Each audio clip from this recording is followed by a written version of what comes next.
Well, hi, everybody. My name is Mark Healey, and I'm the editor-in-chief of the Wave newspaper, Rockaway's newspaper since 1893. Thank you for joining us this evening. We are holding our District 32 City Council candidate debate. Tonight, we are going to talk to the Republican candidates, Stephen Sirgiovanni and Joann Ariola. Stephen and Joann, welcome to the debate. Thank you for having us, Mark. Thank you, Mark. Okay, so just to let the folks watching, and I'm going to try to very quickly admit people as they come into the waiting room. But for the people that are watching, basically what's going to happen is that each candidate will have an opening statement at 3 minutes apiece, and then we will get right to the questions. Each candidate will get a question and then alternate as to who gets to rebut. We have done I've done my best to try to, glean questions from different civic organizations and different, Wave subscribers and then different constituents that all wanted to be a part of tonight's debate. I think that the questions are excellent, and I'm really looking forward to the candidates' answers. So without further ado, we will get to the introductions and the opening statements. We'll begin with Steve Sirgiovanni. Good evening. I'm Stephen Sergiovanni. I'm running for District 32 council seat. Thank you for the Wave for hosting this forum and inviting me to participate, and also happy anniversary. I'm the only candidate who lived the entire life in Ozone Park, Howard Beach, and the Rockaways, the main part of District 32. I own and operate business throughout the district. When I say I'm part of the community, this is what I mean. I live here and I work here. My concerns are your concerns. Yes, I'm a newcomer. I'm not a politician. As I say, I'm a truck driver. I'm certainly not a career politician.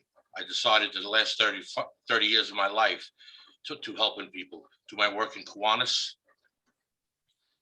and other community efforts. Most of my volunteer efforts have been through the Howard Beach Kiwanis Club and the New York District Kiwanis when I was a governor. I raised money for juvenile diabetes, worked with Joe Muri on the Little North Pole in the Rockaway. I raised money for autistic centers in the district. I was instrumental obtaining swings for disability children in playgrounds and parks throughout the state. I set up a relief center in the Rockaways during the aftermath of Hurricane Sandy as a way to help my neighbors. Just like them, we lost everything. I was able to coordinate this effort for several months, making sure people had what they needed to rebuild their lives. I show I can work with diverse groups of people, accomplish common goals. Now that we're entering the post-COVID-19 pandemic, I like to provide similar service to my community. I want to be a resource for help and make sure service people rely on at our delivered to make sure people get what they need and can obtain any state and federal resources available. I also want to make sure our law enforcement, our first responders, have what they need to do their job. Never defund the police, but make sure they have what they need to do their jobs. The same goes with schools and infrastructure. Everything that keeps this community going. It's important to me because I live here and I work here.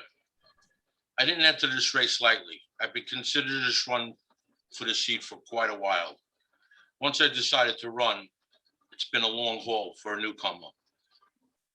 Ballot challenges, while deterrent, only made me more committed. Like everything else I've done in my life, I had to work hard. And I will work hard for the constituents of District 32.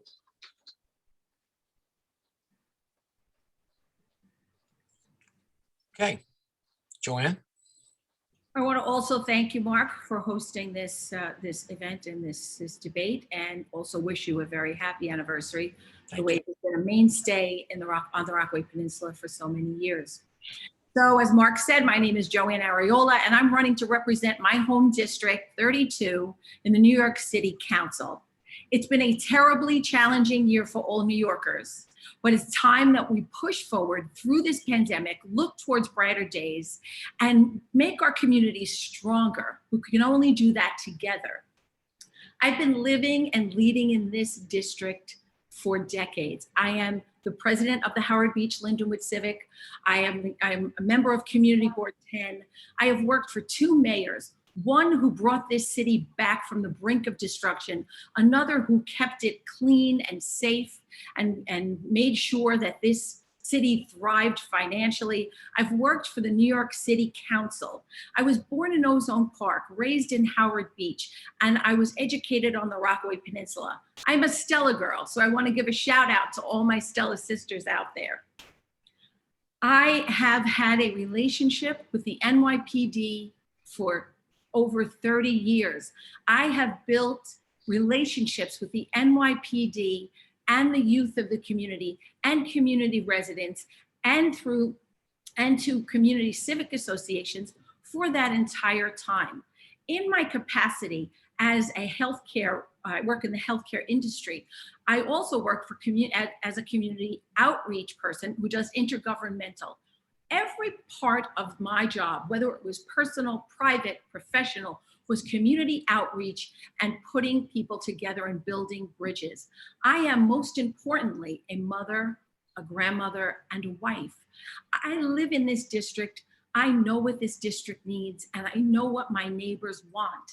Mr. Sirgiovanni speaks about, his roots in the Rockaway Peninsula. I too also have roots in the Rockaway Peninsula. I have friends that live in the Rockaway Peninsula that I care deeply about. My grandson goes to school on the Rockaway Peninsula at Scholars Academy. My son works on the Rockaway Peninsula. There are so many things that we need, that we're going to need a strong voice for. The pandemic has left us in a fiscal crisis. The mayor has literally destroyed our city. My platform is consistent of backing the police department. And that's why I have the endorsement of all the law enforcement agencies and their unions, including the PBA. I also have the sanitation unions, I learned today, their endorsement. I'm endorsed by Republican candidates, good Republican candidates, like Eric Ulrich and Nicole Malliotakis. I know what our district needs. I know that small business needs incentives. I know that Jamaica Bay needs to continue to be cleaned. I know that we have a homelessness crisis that needs to be addressed. I know that our children need to get back to school safely.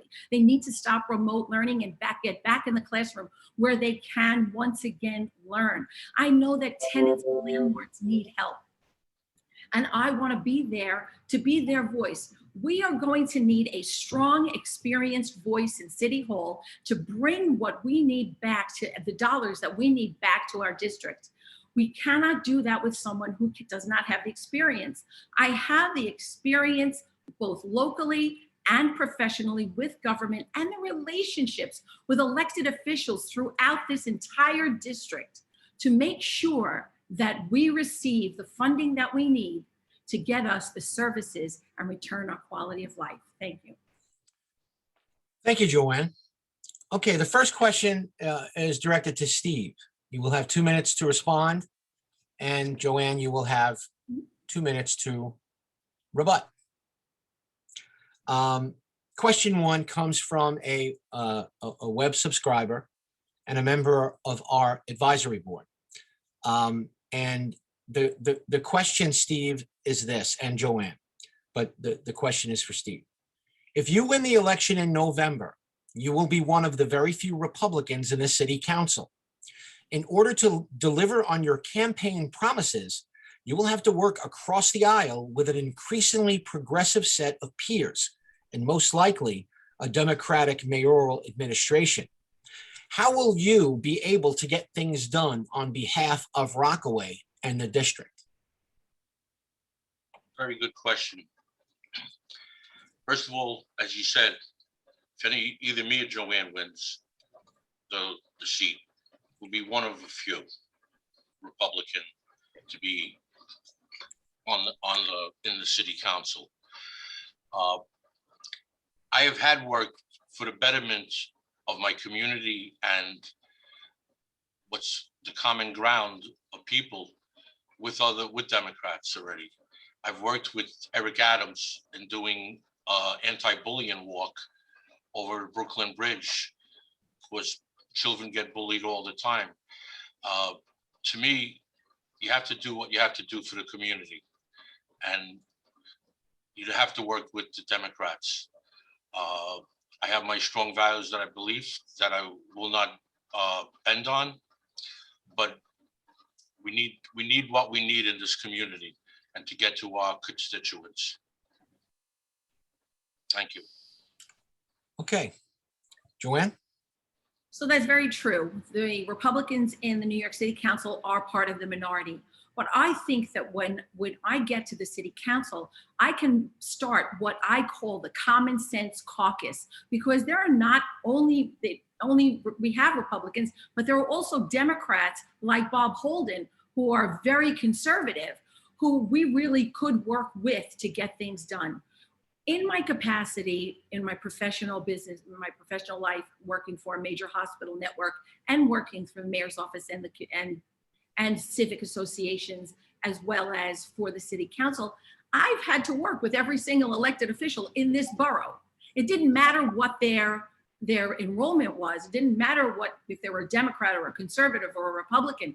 We have relationships because we've done things to get things done together. So those relationships already exist. I don't have to introduce myself to the members of the City Council. Now, I would also not compromise my integrity or my constituents' needs to a City Council leader or speaker who would want me to vote a certain way. I would always do what the community wanted me to do, because honestly, that is who I work for. When I say I have all these endorsements and I can name all 10 endorsements, 20 endorsements, but it's the endorsement of the people of this district that really matters most to me. And it has always mattered most to me. I have been representing this district as part of whatever I was doing professionally and as a civic leader. And on Community Board 10, I represent not just the small area of Community Board 10, but all of Southern Queens, because projects come up where it overlaps. I would just be continuing to do the job I'm doing now, just not as a volunteer, as your City Council member. Thank you, Joann. Okay, the next question is directed to you, Joann. How would you assess the tenure of Councilman Eric Ulrich? This question comes from a Wave subscriber. How would you assess the tenure of Councilman Eric Ulrich? What would you do differently? And what policies would you continue? So we spoke about this, Mark, when I came over to ride the wave. And I think that Eric Ulrich has done a fine job. I think that Eric Ulrich has been in office for 12 years. He has made some people very happy and other people not. But I will tell you, and I said this when we rode the wave, that he has a staff that works incredibly hard, especially the staff on the Rockaway Peninsula. I mean, he had an office that was open throughout the pandemic doing screenings and testing for COVID. I know that Robbie Schwach and Kira Donnelly, they worked very hard there. They came in every day, made sure that each constituent knew that there was someone there for them, and they answered the phone. Those are the things that I would want to build on. I'd want to build on better accessibility. But I would also tell you that there never has been a council person in office that has put more new schools in the district, throughout the district, put more technology throughout the district, made sure that parks were refurbished throughout the district, worked with Parks Department to make sure that parks were cleaned, and put so much funding into programs throughout the district. Now, could we do more? Absolutely. And I would love to build on that. I would love to make our schools more technologically accessible. I'd like to make the school like we're doing at PS 47 in Broad Channel. I mean, Eric had a lot to do with that, and his staff here on the Rockaway Peninsula. So to really give, a single rating is unfair, because it is a 12-year tenure that so much good has taken place in. I would like to continue that good, recognize where there were some failings, and then build on that and improve each and every portion of this district. I have the council members' endorsement Why? Not because I'm his friend or I'm his county chairwoman, but because he knows I am capable to continue the good work that not just he, but Joe Adabo, Al Stabile, and Walter Wood before him did. Thank you, Joanne. Steve? Okay. Councilman Ulrich, like Joanne said, has been in office for 12 years. He came in as an underdog, being very young, and he took the council, he took the district by the horns, did a fantastic job. But like everything else, we can always improve on what the councilman has done. One thing I believe is you have a good support staff with you. We need people that work for you to get all the information to your constituents, what they need, when they need it. You know, I personally want to be accessible, not 9 to 5. I'm accessible 24/7. As we learned with this pandemic, you know, we got people, working families, when the husband and wife are both working, or single families, and if they need to talk to the councilman, we set up a Zoom meeting where they don't have to leave their home, and they could just, you know, at 8 o'clock set up an appointment and be accessible for the people who I work for. They're my boss, is my constituents, and the people in 32. And it is a big district, going from the Rockaways all the way to Ozone Park. And you can't be everywhere at the same time. So that's something that I do. Set up weekend appointments for people if they need it. You know, because most people of nowadays families, everybody's working. So there's always room of improvement. You look at what he's done and expand on it, carry it through. Thank you. Thank you, Steve. Okay, this next question is directed to Steve. Okay, it comes from a Wave subscriber. Despite the objections of community boards and local neighborhoods, City Hall continues to push for upzoning and higher density. What do you think of Speaker Corey Johnson's Planning Together initiative, and what can you do to protect the residential feel of neighborhoods in Rockaway? Well, it's important that we keep the integrity of our neighborhoods. There's a lot of single family homes. My personal opinion is I think they should stop building on the Rockaway. It's getting too overcrowded. It's bogging down our school systems, all our sanitation, the police. I would fight against it. Okay, Joanne. Corey Johnson's initiative may work in other parts of this city, but it does not work in Queens, and it especially does not work in the 32nd Council District. And being on Community Board 10, we've fought against that type of zoning, and we've won. And I would continue to work with other community boards like 14 and 9, which are part of the district, to help to fight against that type of zoning. We need to preserve the integrity of our communities. We cannot overdevelop our communities where the infrastructure does not support it, where there are not enough schools to support it. Our community in the 32nd Council District is mostly 1 and 2 family homes. We have some areas that have high rises, which I do live in, and garden apartments, but it's all very bedroom community-like, and that is the way we like it to stay. We do not need skyscrapers along Cross Bay Boulevard, down into Broad Channel, or on Beach Channel Drive, you know, down the Rockaways, or on Rockaway Beach Boulevard. This is something that we cannot allow.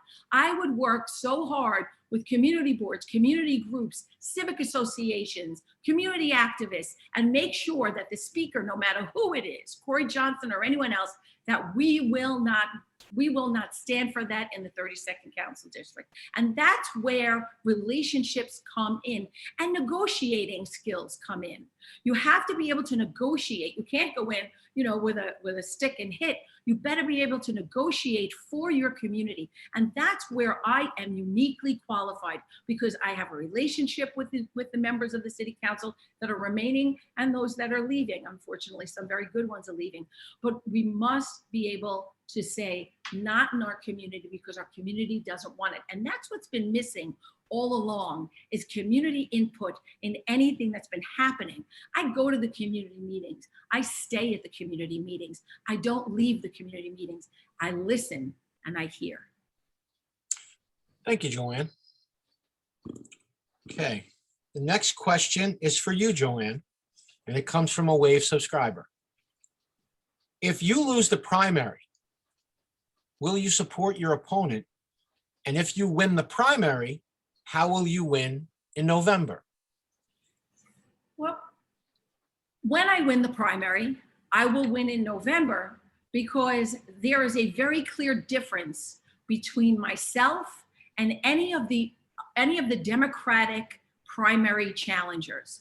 Whoever comes out of that primary for the Democratic Party will be so far to the left that it will be such a clear choice. Remember, the Democratic county organization didn't even endorse a candidate in this race because they felt that they were too far to the left. Now that tells you something, Mark. People are looking for someone who is more moderate, someone who can bring common sense initiatives. I believe I am that candidate. I know that I am that candidate. I know because when I ran for borough president, our message resonated. We narrowed a gap of 8-1 Democrat to 2-1 Democrat. That was what we lost, by 2-1. Now, no, it wasn't a win, but it says that our message resonates. The defunding of the police, the closing of Rikers Island, homeless shelters within communities, local prisons within communities, all these things that we're against resonate. And that is the message that I have. It doesn't just resonate with Republicans, it resonates with Democrats who feel that their party has abandoned them. No one cares about anything but their 40 by 100. We discussed this as well. People want public safety and quality of life. And they know that I've been fighting for that all along. Now, I just do feel that and that alone, the bona fides that I have, will bring me through the primary on June 22nd. And that can be the one and only saving grace against the left taking over a district that has been so centered for so many years. Because we see what's happening in the other boroughs, we see what's happening in Manhattan. It cannot happen here. Thank you, Joanne. Steve? Yes. Okay. Would you like me to repeat the question? Yes, please. Sure. If you lose the primary, will you support your opponent? And if you do win the primary, how will you win in November? Okay. Since my opponent didn't answer the first question, I don't think I should answer the first part of the question anyway. No. Yes, I said I was winning. Well, I am not here to lose. I'm in here to win. I didn't come in here for any other reason, was to win the race. Okay, like I said, I am not a politician. I'm a businessman. I think when I win the race in November, in June 22nd, just like Joanne said, Democrats weren't supported by their county leader.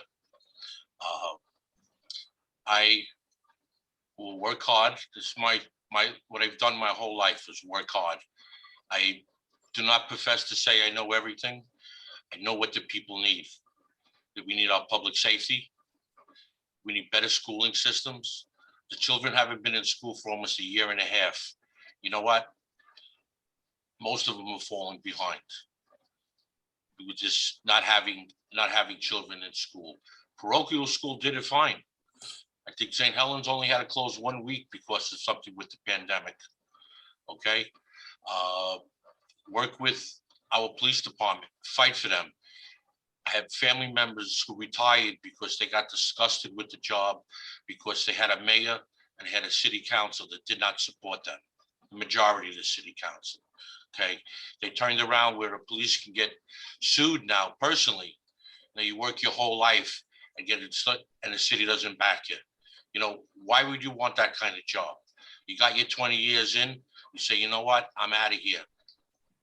I'm not going to lose my pension. I'm not losing my house because I'm going to get caught up in something. Okay. I will work hard for this district. Thank you. Thank you, Steve. Okay, the next question is for Steve. Now, I think it's been pretty well established that the ferry has been a target of many people that don't live in Rockaway, and especially those who think that the subsidy, and this question comes from the Wave editorial board, that the subsidy, the subsidy that the city pays, because this is a pet project of Mayor de Blasio, the one pet project that Rockaway actually likes. You know, you know, whether it's Scott Stringer, whether it's other people that are running for mayor have talked about, you know, the ferry being problematic because of who it serves. You know, all the millionaires in Rockaway that apparently take the ferry to work every day. If the new mayor, whoever that mayor may be, decides to raise the fare or decrease the subsidy on the New York City ferry, how will you respond? How will you hand that? Will you support the ferry, or will you go along with the new city government on that subsidy? First of all, the ferry is one of the most important things that is in Rockaway. I have family members that take it so they don't have to leave their car at home. They don't have to either drive to Brooklyn or Ozone Park and catch the A train. The trains in Rockaway it's a part-time job to get to a full-time job, okay, which takes away time from the family. Not only that, on the weekends, when people, like they're so-called rich people, are not going to work, you got everybody else in the summertime is coming to use the beach, which brings money to our district. It brings jobs, brings revenue here that we need. I would fight to the end for that ferry. Okay, Joann? So I have a long history with that ferry. I know the beginnings of that ferry. I worked in the late 90s and the early millennium with people like Joe Hartigan, Laura Deckelman, the Rossello family, and the elected officials that I was working with, getting signatures on petitions to make sure that we got a ferry, fighting for the ferry, almost getting the ferry, not getting the ferry. It was such an up and down ride. We finally have the ferry. We cannot lose the ferry. And that's why we need a strong voice at City Hall, because they will try to remove the subsidy. But if we can afford a free ferry to Staten Island, why can't we continue to afford a subsidy to the Rockaway ferry? And that would be what I would say to the speaker and the new mayor, because there'll be a new speaker and there'll be a new mayor. If you can afford to do that for the people of Staten Island, then I think you should be able to at least keep a subsidy or give us a free ferry. We also need extended ferry locations where everybody's talking about getting more cars off the street and putting more bicycles on the street. Some areas throughout the district are not conducive to bicycles. But what better way to stop using cars to go into the city than have more access to the ferry? That is the perfect way for people to travel, not just people from the peninsula. I know people who come here from the mainland and take that ferry to work. Now that causes a parking problem here on the peninsula. So I don't see why National Grid couldn't work with them to negotiate something so that we can have parking there for people who, and this way they're off the street. We know we have a lot of issues of parking around Scholars Academy. And the teachers sometimes have to walk 6, 7, and 8 blocks just to get to school, and people, the administrators there. So there's a lot of things that we need to do to make that ferry even better. You know, the 108th Street project is going on now. That's going to be a wonderful new gateway for people to travel the ferry, but we must fight for the ferry, we must maintain the ferry, and we must extend the ferry. Thank you, Joanne.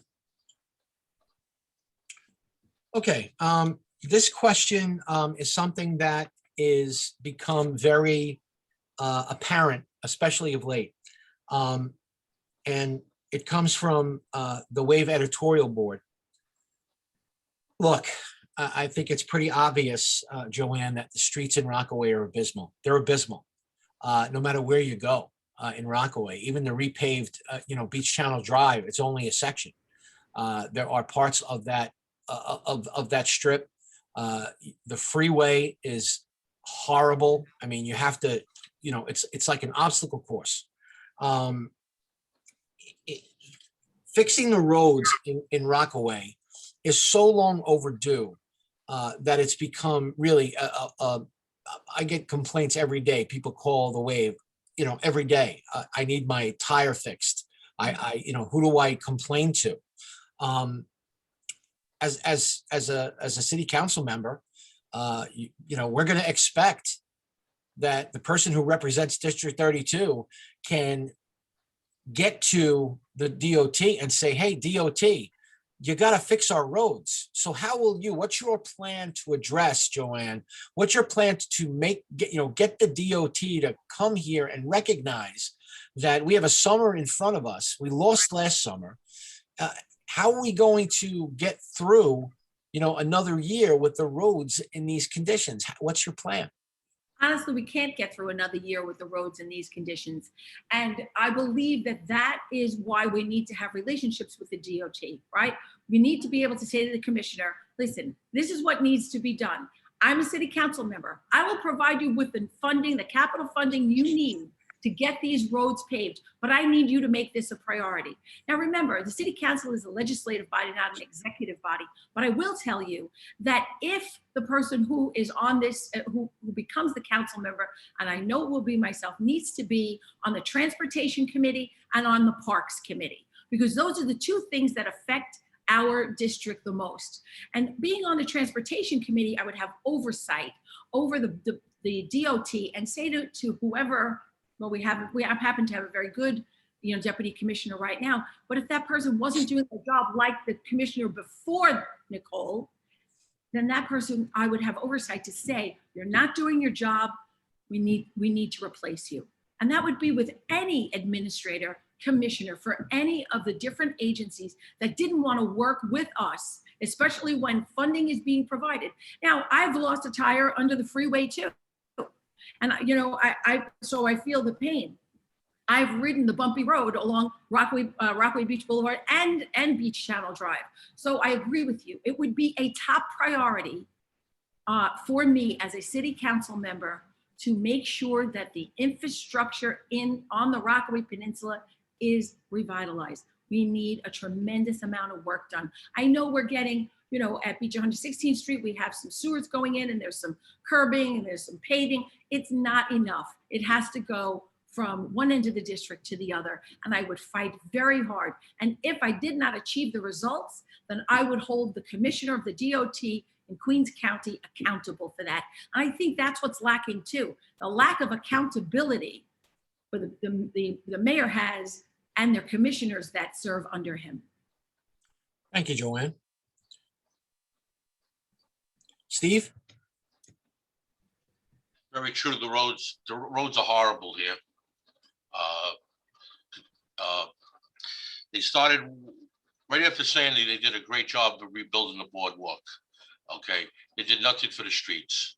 They started to raise the light poles 6 inches off the ground, like that was going to happen if we had another flood. Just like I am accountable, they have to be accountable.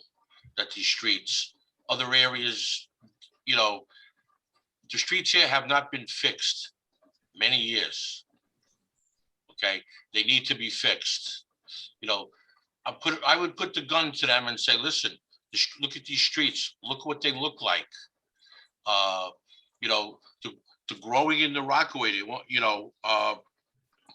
we need proper streets and proper so people could travel properly. Thank you.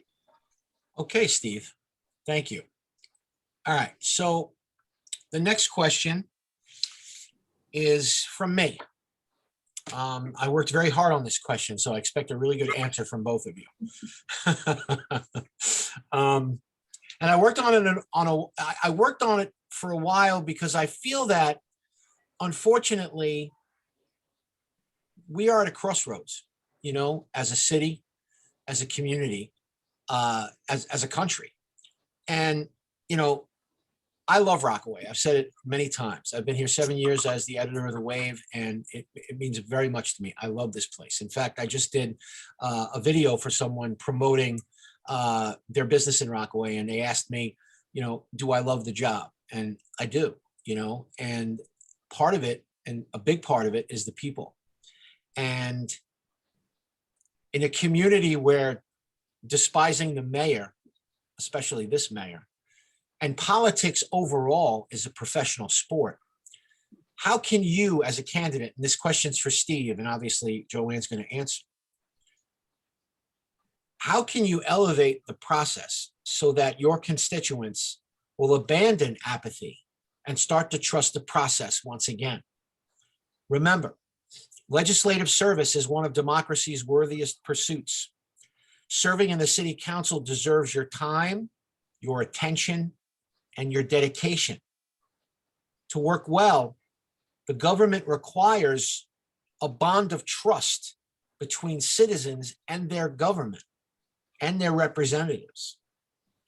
And tearing down that government, which we all do because we lose faith when the government doesn't serve us the way we want it to be served. And let's be honest, a lot of us feel that way over the last 8 years. Tearing down government diminishes any representative's ability to solve problems in a legislative body. So how will you accomplish this difficult goal, Steve, of balancing whatever apathy or whatever negative feelings that you bring towards government? You said you're not a politician. So how do you navigate this process so that, you know, your constituents that may distrust government, who may have lost faith in the process, how do you elevate it so that not only do they vote for you, but they start to believe that you as their representative can actually change some of the stuff that's going on? First of all, my word is my bond. I tell the people that I will work hard and I'll be accessible to them. I'll be looking forward to being out every day, working for my constituents, talking to my constituents.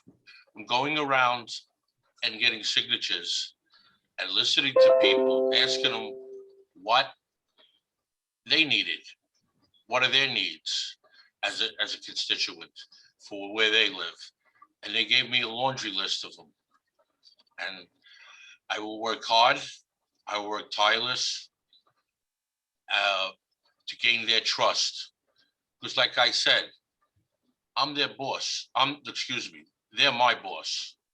And the bottom line is, first of all, this is a 2-year term because of the redistricting. Okay. I'll tell them that, you know what? I will work my butt off for you. Like it's the bottom of the 9th. I got 2 strikes against me and we're down by 2 runs. And I will hit you a home run. And what will happen is, I'm from Missouri. I'll show you. Thank you, Steve. Joann? So I think you're right, Mark. I think there was a lot of apathy. I think there was a lot of mistrust. And I think that people have lost their faith in government and lost their faith in politicians. But what they haven't lost their faith in is community activists, people who have given their life on a volunteer basis to be their community advocate. Now, there is nothing more precious than the public's trust. And there's nothing more precious than having someone say to you, Joann, I'm coming to you with this problem, which people do daily, and say, because I know you will help me. And if you cannot help me, you'll find someone who does. Why? Because I've been doing that. I've been doing that. I already have the public's trust. I already know how to solve the problems. I already have troubleshot for people who've needed my help. I've sat with people. I've cried with them. I've laughed with them. I've helped them. They know me. I know them. When Scholars Academy didn't have the money to put in a new garden, I was able to secure $40,000 that was given through the council to the Queens Botanical Gardens so that Scholars Academy could have a learning garden, not just because my grandson goes to school there, but because it was needed for all the students. And you know what? I didn't make fanfare out of that. We didn't have a big ribbon cutting, but I did it because I did it from my heart. You see, people talk badly about politicians, and sometimes they should. But who you can never talk badly about is a public servant. And that's what I intend to be. I have served the public in a volunteer capacity for close to 30 years. I now want to take that knowledge that I have, those contacts that I have, those relationships that I've made, and bring that to the city council, because now I can do that with a louder voice and funding to back it up, to make sure that our streets are paved, to make sure that all our schools have gardens that they can be proud of, to make sure that all our parks are redone, to make sure that our ferry service continues. And the list goes on, to make sure that our senior centers have the funding that it needs, to make sure that homeless shelters are not placed in our community, to make sure that people with mental illness are cared for. I already have those relationships to do so. Thank you, Joann. I just want to make a point that yesterday I pointed this out during the Democrat debate, that these questions were chosen randomly, not based on anything other than, I basically pulled them out of a hat. So if it seems that a question, looks like, oh, it's perfect for that person, or, oh my goodness, I can't believe you're asking that question, this was all done randomly. So I just want to reiterate that. I said it last night. I'm saying it again tonight. And the reason I say it is because this question, which comes from a Wave subscriber, Joann, this question's for you. Mhm. Some Some folks say that the Republican Party is beyond redemption. And as the chair of the Queens GOP, people are saying to me, or they've said to me, or this question says that the Queens GOP is a mess that cannot be cleaned up. If your opponent wins, if your opponent wins this primary, will you unify the party behind him as he runs for the general election in November? You see, there's a lot of things that people don't understand about politics and about running for office. I not only have the Republican line, but I've been endorsed by the Conservative Party. So whether or not I am successful on the Republican Party line in this particular race, I still have an obligation to carry the Conservative banner and their endorsement to Election Day on November 2nd. So it is not a matter of the Republican Party being a mess. In fact, I was just named one of the most powerful people in Queens for my ability to make a cohesive Republican Party, run a strong race for borough president, and now be a front runner in this race for the New York City Council. What I've done as a county chairwoman is bring together people who are really energized to run for office. Now, we had in the 26th Assembly District, John Sakalos, who's now running for city council. He won on election day. We're not putting people up who can't win races. We're putting people up who can win races. And when I was chosen to be the candidate for this district by my peers, district leaders throughout the county, it was because they felt I was the best choice. So there is no need for redemption, because we have been working hard all along. And anyone who feels we need redemption possibly has been working against the party and perhaps not supporting the candidates that the organization is running. Local candidates like John Spataro or Mike O'Reilly. These are wonderful, committed Republicans who ran against people who we knew were from the left. Did they know it was an uphill battle? They did. But the Queens organization and myself as chair, we supported them. We supported Nicole Malliotakis for mayor and then again for Congress. I personally endorsed Nicole Malliotakis the moment I became the county chairwoman. So these are the things that people who are not necessarily inside what we call insider baseball with the party don't understand, is that what I brought was cohesiveness and strength to the Republican Party. Thank you, Joanne. By the way, can you tell that I cannot do this? That I am having so many problems counting down to 5. My fingers That's do not okay. work. I'm Oh my counting. goodness. I have to get like number flashcards. Oh my goodness. Here we go. All right. So Steve, what do you say to that, Steve? Do you feel that the Queens GOP or the Republican Party in Queens is a mess? And if you do lose the primary, will you support your opponent all the way to November? Okay, first of all, I think let the people decide. Competition is good. This is America, okay? There's no kings or queens, okay? I'm only running for this and this city council, and that's it. I'm not running for anything else, okay? The Queens Republican Party, I sent them a letter in August stating that I would like to have an interview. They did not even send me, was kind enough to give me an invite just to say what I had to say and be able to show up. Wasn't even allowed to do that, okay? But they do send me, what do you call it, to send them a check. But anyway, I feel let the people decide. Competition is good, okay? There shouldn't be just one person. We have a big district. We have a lot of different people in this district that could change the balance of this. We're talking about all the strengths and all the that my opponent has. She's done some wonderful things, okay? And I've worked on her last campaign with her, and I did believe in Joann Ariola, okay?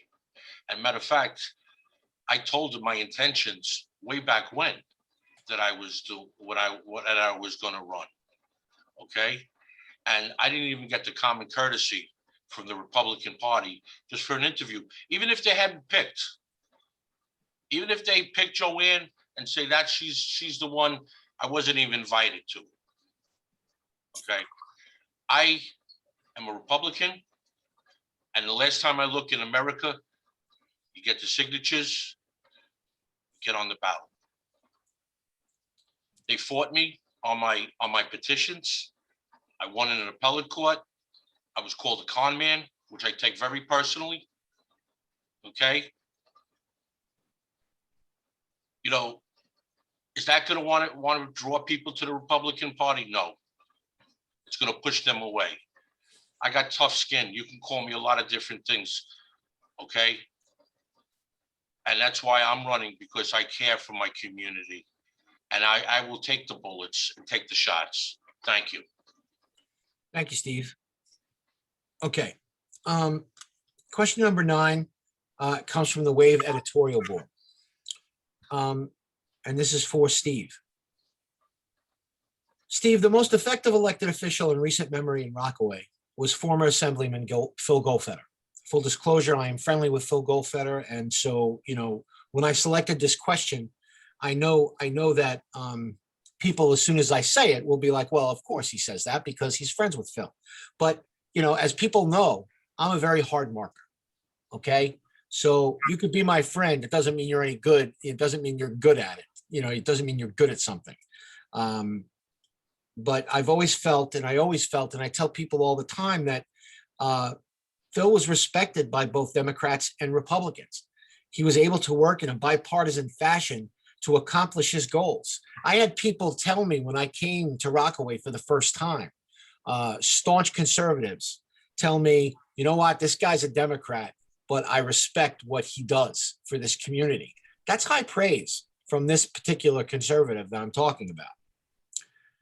But a big part of that effectiveness really starts with communicating, and communicating not just with the media, but communicating with your constituents directly. Joanne's talked about this and you've talked about this. Accessibility is important to both of you. But the problem is there's communicating and then there's communicating, effective communication where actually results happen. This is an overwhelming task for anyone. Being in a city council, the demands on your time, the demands on your ability, to get things done is going to be huge. Will the staff that you hire and you yourself be able to return phone calls, answer emails and letters, and have meetings with community stakeholders? I think that's the utmost importance. You have to communicate with your constituents in many different ways. Like I said before, one good thing that came out of the pandemic is the Zoom. Everybody's using Zoom today. Usually I get together with my high school people from LaSalle military. We usually go out to dinner 4 times a year. We couldn't do that last year. We got together to see how everybody was. We just chit chatted on the phone. We could do that the same way with my constituents. Like I said, have evening hours. You set up an appointment with them, and listen, they could be at their home, and I could be in either in my office, or I could even do it right from my house to talk to them. My staff, due to the fact that with Ozone Park, we have a lot of different nationalities. I'm gonna make sure that mostly every nationality, that they can speak their language. Spanish, Polish, Guyanese. So because you feel more comfortable for your constituents when they can talk to somebody, and not that I have to have a translator. Maybe somebody who just strictly speaks a certain language. Then you have to have a translator, but you got to be able to be there for the people, listen to the people, hear them when they, their complaints, because you know what? It matters. They're paying taxes. They're living in this district. Because you know what'll happen? Like it's been happening now. People are moving out, not because of Councilman Ulrich. They're moving out because of because they want a safer place to live. They're afraid to bring up their children. The public schools are overcrowded. Parochial schools are the capacity that have a waiting list that they haven't had in years. People, friends of mine that are moving out to Long Island, and their response was, I worry about the taxes in 20 years. We got to start having good people move out, and we got to take care of them. Thank you, Steve. Joanne? So I'm running because I don't want to run away. I want to stay, and I want to fight. I want to make sure that my children and my grandchildren stay here.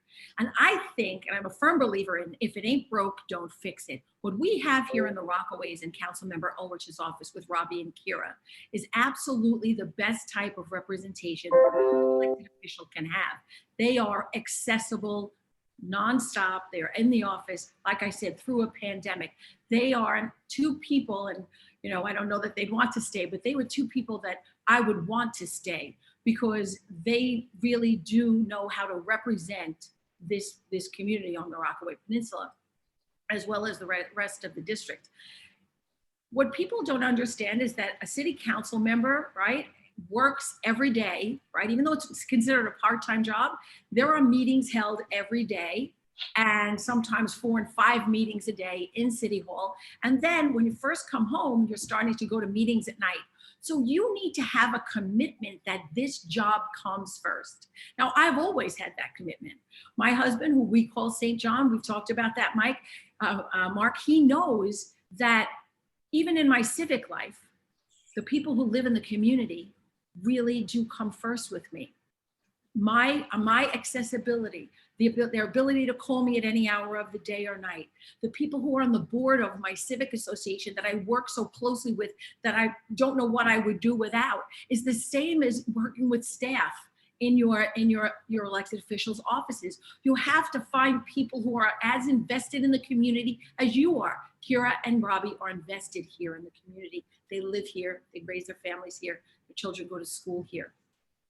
That's something that's very important. And yes, you do need to have a diversified office. Now, we're not reinventing the wheel. Right now, Councilmember Ulrich's office has many different employees who speak many different languages, and he has interpreters that come in. So yes, I would like to continue on that. That's part of what's good that I would like to build on. You are only as good as your staff and their constituent services, but I will be absolutely accountable and available at all times. I make the meetings and I will continue to do so. Thank you. Thanks, Joann. Okay, just 3 questions left. You guys are doing great. I may fall asleep, but it's not because of you guys. I've been going all day. All right. This one was interesting. I got this from a Wave subscriber, and it was funny because I've said this like 1,000 times in the last couple of months. This question is for you, Joann. Mhm. During the pandemic, no one on the city council missed a paycheck. How has the pandemic shutdown affected you and your family's income? And how will you govern if you're elected and there's another COVID-19 spike? Meaning, if there's another shutdown, if there's another economic slowdown, another economic slowdown from the government, how will you deal with it? How will you govern based on your experience over the last year and a half? Well, working for a hospital network, I know firsthand what happened during the pandemic and the shutdown and the reason for the shutdown. And I also know that there was a lot of federal aid that came through then President Trump to people who were out of work, who were laid off. And now, honestly, it's been so good that it's hard to get people to come back to work. It's almost worked in the reverse. People are saying that it's hard to get people to come back to work in their restaurants and such. So what I would say is that I pray that with all the opportunities we have now for vaccinations, and we're moving towards herd immunity, that we will never have to suffer that type of pandemic or lockdown again. I worked throughout the pandemic, so I understand that, and my husband did as well. So there wasn't an economic impact on us personally, but we watched our grandson go from being, going to school every day to making his commute from his bed to his computer, which he still does over 14 months later. I've watched my friends lose their jobs, and I've watched small businesses go out of business. I've watched others struggle to stay in business.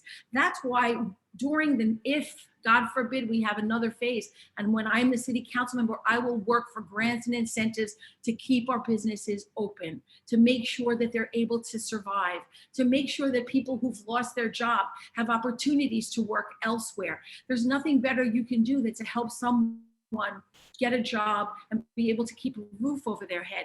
That's why I talk about tenants' rights and landlords' rights. Yes, tenants needed that forgiveness, but landlords also needed some type of an incentive because their bills did not change, yet their income changed. So I'm fully aware of what took place for our small businesses, for our landlords, for our tenants, for people who lost their jobs, and for children who lost what they did best, was go to school, have interactions with other children, and have the social part of school that's needed.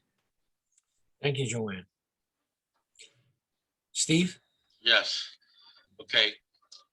During the pandemic, my business was hurt immensely. We couldn't get products. I deliver food to supermarkets. There was a problem. The factories weren't producing it or cut down. I haven't taken a paycheck. I made sure my guys were working. I gave them opportunity if they didn't want to work because they were afraid, they decided to work. Okay. I own real estate. I have 20 apartments, 12 weren't paying rent. I had to go to the bank because I was struggling to meet my mortgage, to heat the building. You don't heat the building, you could arrest you. Nobody was paying rent. I had people that were working, and they say, well, the governor said you don't have to pay rent, or the mayor. And so what happens? The little guy who suffers, okay? The backbone of this country, the middle class, the mom and pop stores, that's built this country, that made it to as great as it was, they got no help at all. You could eat in a restaurant on Rockaway Boulevard in the Five Towns by Costco. You go a block other, you couldn't eat at McDonald's, which was Queens, which was the same thing. You know, you go to El Baco, you can't eat there, but you go 100 yards to the next, and it's Long Island. The city, they destroyed the small businesses, and it cannot happen again. I hope to God that we never see this, you know, something like this pandemic again, because we all lose. The children in school, you know, like Joann said, her grandson was sitting in front of a computer for 14 months. You know what? If I was that student, I would have felt so far behind. You know, the small businesses, the mom and pops, the restaurants, the guy who washes the dishes, who serves, the servers. And you know what? You know why they don't want to come back? Because the Democrats are giving them unemployment. They keep on extending this unemployment, you know, which is crazy. Okay, Steve, we're out of time. Okay, sorry. That's okay. Hey, that's the only time I've had to do that. That's pretty good. We're in good shape. Okay. This next question is for you, Steve. Republicans seem to believe that the media is their adversary. This comes from the Wave editorial board. Republicans seem to believe the media is their adversary. Do you feel this way? And if elected, will you be able to work with us in the media to make sure that your office is a transparent one? I totally believe that any public servant should be transparent, okay? Working with your paper and any other paper, working with the community boards, you make yourself accessible. You know, I'm not saying that you every time you call, I can answer the phone call, but you make yourself accessible to everybody, because you're the one who's going to get my message out there, you know, or any council person's message out there, and you're going to, and the constituents are going to go to you and make sure that they let any council person know their problems. So we work together to make this community a better place for everybody, for the old, the middle, and the babies who are going to be leading us tomorrow. Okay. Thank you. Thanks, Steve. Joann? So I believe that the newspaper finds out about constituent problems when the elected official is not doing their job. Now, you mentioned Phil Goldfeder. He is also a very dear friend of mine. And I want to tell you that when you do your job right, the news has to report it in that way. It isn't personal. It's not personal. It's whether or not you're doing your job. If you're doing your job, it will be reported that way. And if you're not doing your job, then it will be reported that way. The newspapers in this community, the local papers, are not our adversaries. They are what I consider partners with us as with elected officials, because we can get our message out through you. But if we're not doing our job, it is incumbent upon you to report that about us, and maybe then give that elected official a kick in the pants they need.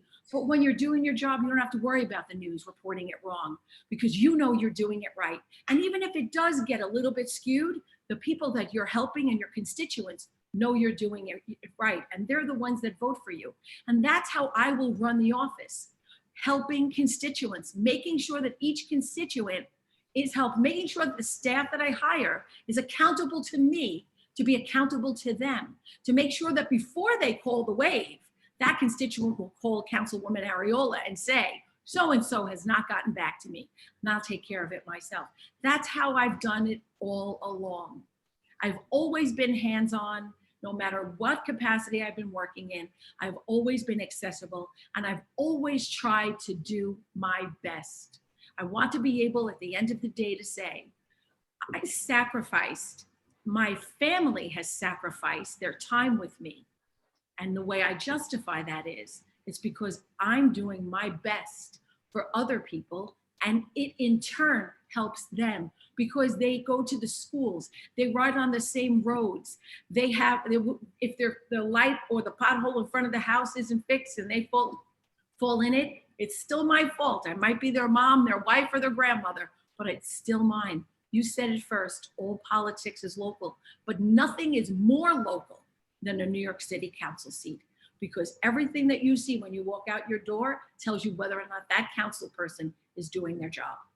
Okay, thanks, Joanne. Okay, the last question before your closing statement. Again, this is my question because I have felt of late that this is something, and it's a question, a similar question I asked of last night's candidates in the debate.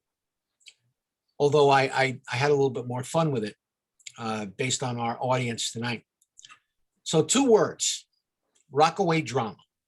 Now, it may sound funny, but it's an issue, and it sometimes creates tensions between the community and its elected officials. Some say that it helps feed the rumor that District 32 elected officials often choose to spend more time and pay more attention to their mainland constituents than to us on the peninsula. So now, if you win, Joann, how are you going to change that perception and make sure that it never pops up again? So I don't think where you physically live within the district defines how you will represent that district. Now, I have been active in all the community groups here in the Rockaway Peninsula. I have worked with the Rockaway Beach Civic Association, the Rockaway Civic Association. Noreen Ellis is a very good friend of mine. We've actually, for my own civic, we've done movie nights through that civic association. I make it a point to attend the community board meetings. It doesn't matter to me that they could run till midnight. It is important because there is just something that you could miss if you leave at 10 o'clock instead of staying till midnight. When I saw Dolores Orr over the weekend, she said, wait till the next meeting. She said that one's going to go to midnight. It's got 3 zoning issues. I want to know about those zoning issues. So you bet I'll be on that call, and you bet I will now know about those issues, because it could be that I will vote on that to make sure it does happen because the community wants it, or that it doesn't happen. What a community wants is to see their elected official, not in a picture in a newspaper, which we all send to the newspapers when we go and do things and such, but they want to be able to see their elected official. They want to see their elected official at Stop and Shop going in to get, which I think the Stop and Shop on Beachdale Drive is the best rotisserie chickens ever. So they want to be able to see that you're part of their community. They want to see that you care about their community. You don't necessarily have to live in that community, but you have to do things in that community. And I think that's where I differ from my opponent, in that although he lives on the community, he's done most of his philanthropic work on the mainland and not on the Rockaway community. I have been involved in all of the hurricanes, including the most disastrous one, Hurricane Sandy here. I was part of bringing supplies down to oh goodness, now I lost in Bell Harbor. So anyway, what I'm trying to say to you is that when Flight 587 went down, I was here to help out St. Francis de Sales. I was at St. Francis de Sales during the hurricane. I was here for everything good, bad, and indifferent. Steve? Okay. Well, can you repeat the question, please? Because I got sidetracked by listening to my opponent. That's fine. That's fine. 2 words, Rockaway drama. It may sound funny, but it's an issue that sometimes creates tensions between the community and its elected officials. Some say that it helps feed the rumor that District 32 elected officials choose to spend more time and pay more attention to their mainland constituents than to us on the peninsula. So if you win this primary, how will you change that perception and make sure that it never pops up again? Okay, first of all, I think the Rockaways could be transplanted in something better than Long Beach, number one. Okay.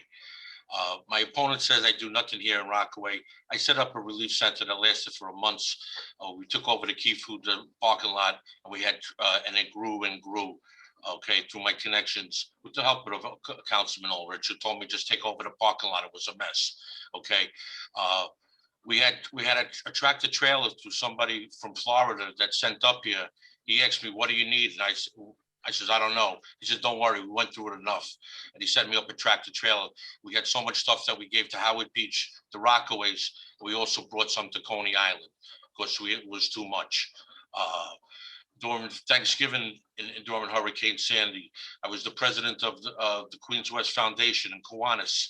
Okay, we sent out gift cards, $500 to Howard Beach, Broad Channel, and for the local churches, religious in the Rockaways.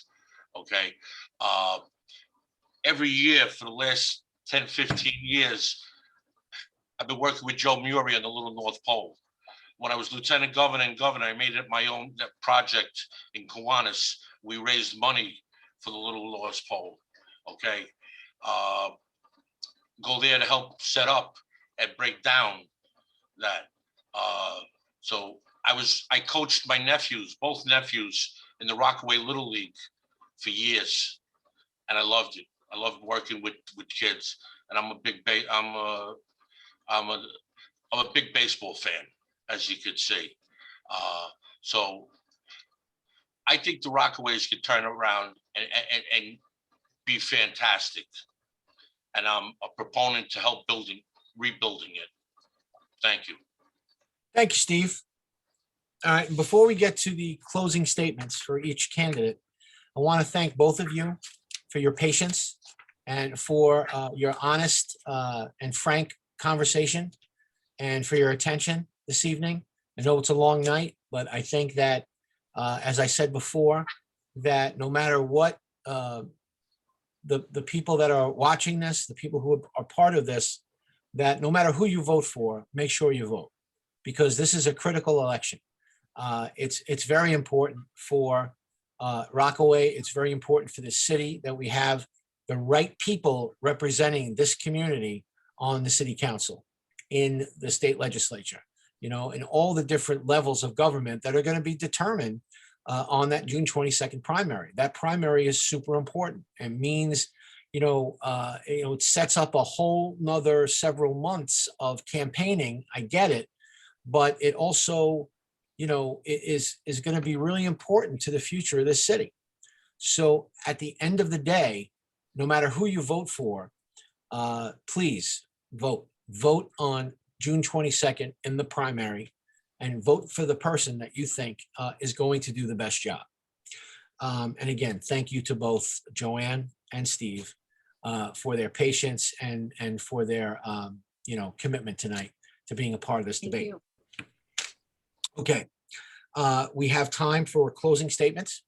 Joann, you will begin. You have 3 minutes, and go right ahead. Well, I think it's been clear with the questions and the answers that things fall upon our mayor's mismanagement that has put us in a fiscal crisis, so that we will have to fight for every dollar of funding. And that is why it will be more important than ever to make our voices heard at City Hall. What I believe I've really made clear here tonight is that I have the local experience and the professional experience necessary to bring the funding to this district, make alliances and make new alliances and continue old alliances with elected officials, working with elected officials across the aisle through negotiating to make sure that we get everything that we need and we deserve to bring back the quality of life that we have lost. We didn't even touch on what's happened because of the defunding of the police. But what about the demoralization of the police that has taken place? These are things that need to be addressed. We cannot continue to demoralize the police, defund them, and then think our quality of life will raise. I want to be that voice that stands with my constituents to keep each and every one of them safe, because without public safety, we don't have anything. It doesn't matter if we put so much money in our parks or if we have a beautiful new ferry.